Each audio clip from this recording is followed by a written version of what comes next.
देखिए, हम खुद को ये कहते हुए देखते, ये मुझे क्रोधित करता है, वो मुझे निराश कर देता है, मैं इतना क्रोधित हो जाता हूं, मैं बहुत निराश हो जाता हूं। मेरा विश्वास है कि हम ऐसी जगह पर आ सकते हैं जहां वो हमारी रोज की गवाही ना हो। परमेश्वर नहीं चाहता कि हम क्रोधित और निराशा की दशा में रहें। यीशु ने कहा, मैं अपनी शांति तुम्हें दिए जाता हूं। हमें निर्णय लेना है कि हम खुद को निराश होने देना बंद कर दें। अक्सर लोग कहते हैं कि मैं कुछ नहीं कर सकता, यदि मैं परेशान हो तो परेशान हूं। यीशु के वचनों के अनुसार हम कुछ कर सकते हैं, क्योंकि उसने हमें आज्ञा दी है कि हम खुद को क्रोधित और निराश और परेशान होने से रोक दें। मैं तुम्हें शांति दिए जाता हूं, मैं अपनी शांति तुम्हें देता हूं और वो तुम्हारे साथ रहेगी। जैसे संसार देता है वैसे मैं तुम्हें नहीं देता। तुम्हारा मन व्याकुल न हो और तुम न घबराओ। वो हम पर अभी जिम्मेदारी डाल देता है। उसने कहा, मैं तुम्हें वो शांति नहीं देता जो शांति तुम्हें संसार देता है। आप सांसारिक शांति प्राप्त कर सकते हैं जहां सब कुछ आपके तरीके से चलता है, परंतु यीशु हमें पूरी तरह से अलग शांति देते हैं, ऐसी शांति जो हमारी समझ से परे है। जब सारी स्वाभाविक बातों के कारण हम निराश हो सकते हैं तो भी शांतिपूर्ण होना, ऐसी शांति रखना बहुत ही अद्भुत है ना। फिर वो हमें जिम्मेदारी देता है, वो कहता है तुम्हारा मन व्याकुल ना हो और तुम ना घबराओ। जानते हैं, मैंने कुछ सीखा है और पिछले 4-5 वर्षों में कुछ अधिक ही सीखा है। जब तक कि वर्तमान में हम जाएं उसके लिए जिम्मेदारी ना ले, तब तक हम कभी भी किसी बात के लिए आजाद नहीं हो सकते।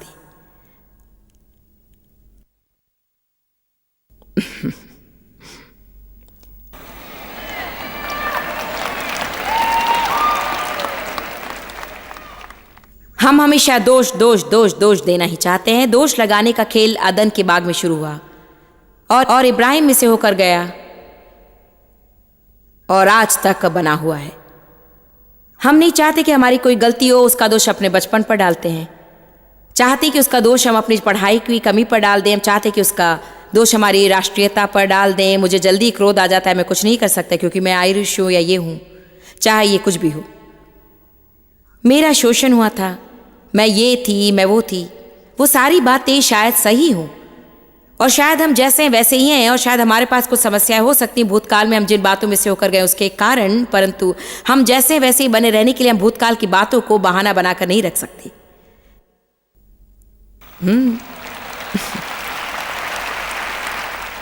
मेरी परवरिश ऐसे घर में हुई जो पूरी गड़बड़ी से भरा था। शांति और स्थिरता क्या होती है मैं नहीं जानती थी। बहुत ही क्रोध था, निराशा थी, शराबी होना, यौन शोषण, हताश होना, चिल्लाना, पुकारना, बकबक करना, गुस्सा करना। ये तो बहुत अच्छा वातावरण नहीं होता है। बहुत अस्थिरता थी।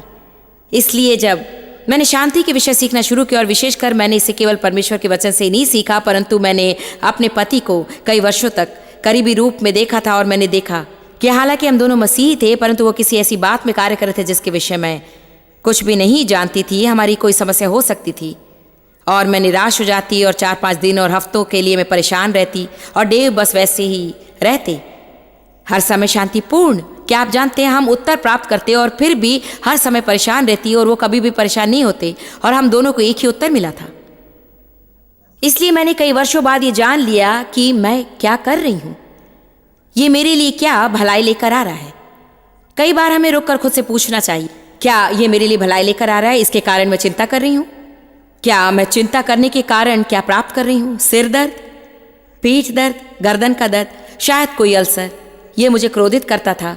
मैं सामान्यतः लोगों से कह बैठती थी जो मुझे नहीं कहना चाहिए था और अब मेरी चिंता मेरे संबंधों पर बुरा असर डाल रही थी और ये कोई भलाई नहीं करता। आप में से कितने लोग जो बातें आपको कुछ भी अच्छाई न दे उसे रोकने के लिए तैयार हैं? कम से कम अब तो हमें बुद्धिमान हो जाना चाहिए।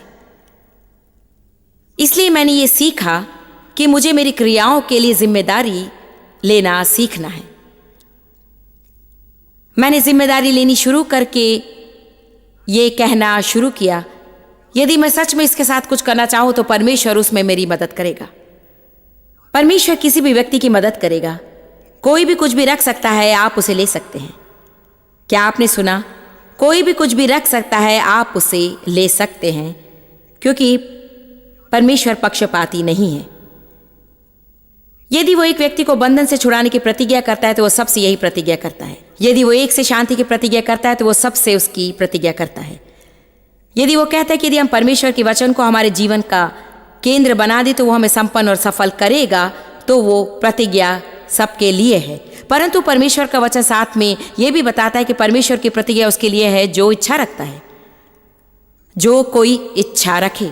हाँ, मैं जानती हूँ कि हम सब जो कोई में हैं, हम सब उस वर्गीकरण में आते हैं, परंतु सब जो कोई भी है वो उसे करने के लिए तैयार नहीं है। कई बार हम इसे सुनने की इच्छा रखते हैं, परंतु हम इच्छा नहीं रखते कि हम घर जाकर उसे करें और उसे करें, उसे करें, उसे करें, उसे करें, उसे करें, उसे करें, उसे करें, उसे करें और उसे करें, करें, उसे करें, उसे करें, उसे करें, उसे करें, उसे करें, उसे करें, उसे करें, उसे करें, तब तक करें जब तक हम शैतान को बाहर ना निकाल दें।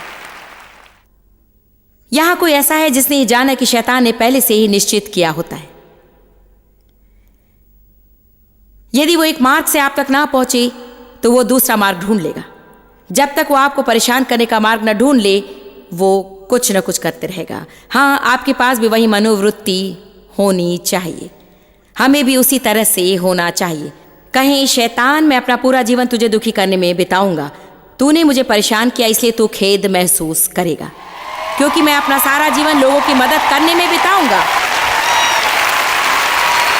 और तू मेरी शांति नहीं चुरा सकेगा। कभी भी अपने आप को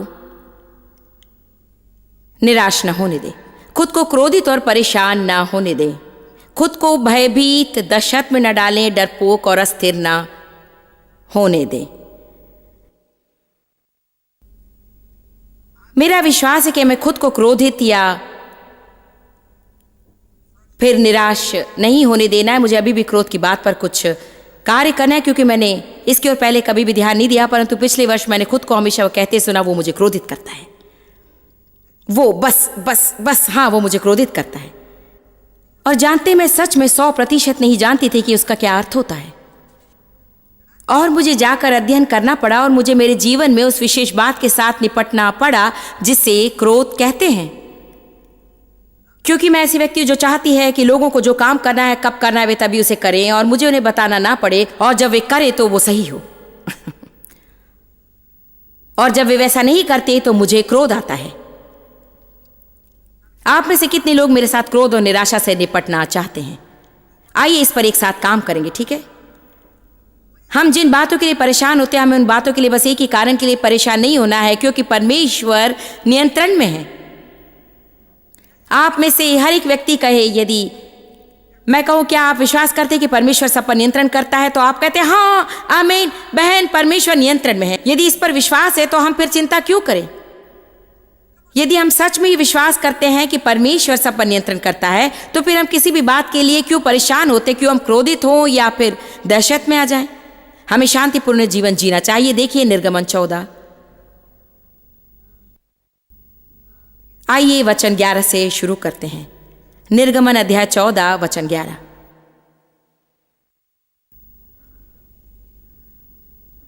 और वे मूसा से कहने लगे, क्या मिस्र में कब्रें ना थी जो तू हमें वहां से मरने के लिए जंगल में ले आया है?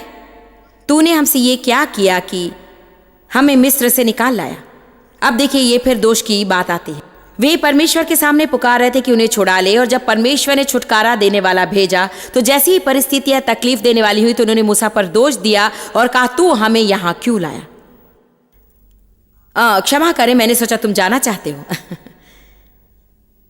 क्या हम तुझसे मिस्र में यही बात न कहते रहे कि हमें रहने दे, कि हम मिस्रियों की सेवा करें? हमारे लिए जंगल में मरने से मिस्रियों की सेवा करनी अच्छी थी। क्या आपने ये ध्यान दिया कि जिस क्षण आप परेशान होते सबसे पहले आप किसी और पर दोष लगाते हैं?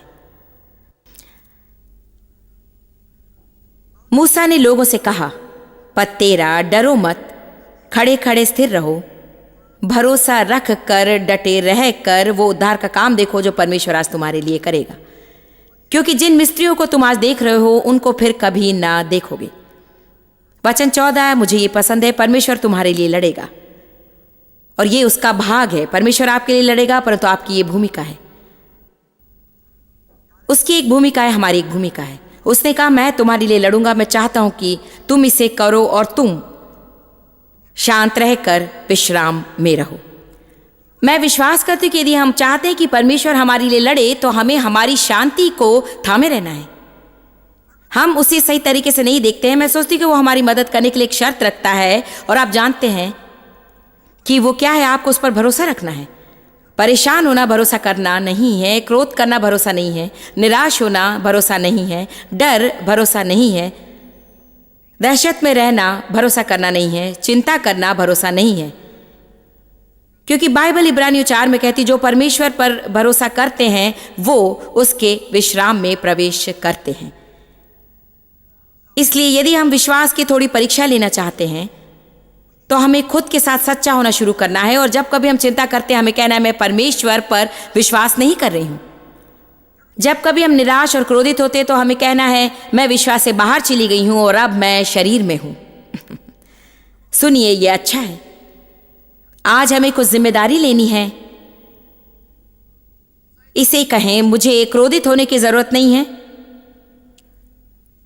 और मुझे परेशान होने की जरूरत नहीं है।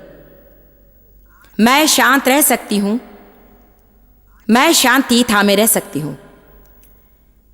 एक विश्वासी होने के नाते हमारे जीवन में एक सबसे बड़ी चुनौती होती है कि हम परेशानी के समय शांत बने रहें। मैं विश्वास करती हूं कि स्थिरता दिखाने की योग्यता ही इस परेशान संसार के लिए हमारी एक सबसे बड़ी गवाही हो सकती है।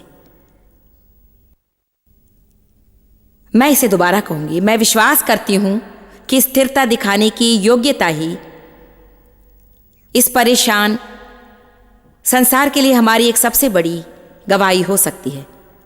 आप इसके विषय में सोचिए। यदि आपको नौकरी से निकाल देने की धमकी दी जाती है और सब परेशान और निराश और चिंता करते हैं और आप बस शांति में रहते हैं, परमेश्वर नियंत्रण में है, वो हमारी देखभाल करेगा। यदि हम ये नौकरी गंवा दें तो परमेश्वर बेहतर नौकरी देगा।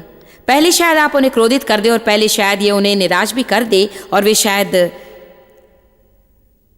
आपका मजाक उड़ाए और शायद वे ये और वो और कुछ कहें, परंतु क्या आप जानते हैं कि डटे रहना हमेशा युद्ध जीतता है। और यदि आप काफी लंबे समय तक उस उद्धार न पाए हुए पति या उद्धार न पाई हुई पत्नी या फिर बच्चों के सामने बने रहे तो शैतान आपको बताएगा कि आप गिर जाएंगे, या ये बहन या भाई जो आपका मजाक उड़ा रहे क्योंकि आप यीशु के दीवाने हैं। कम ऑन नाउ, यदि आप वैसे ही बने रहें, बस शांत रहें, वैसे ही बने रहें, अपनी शांति थामे रहें,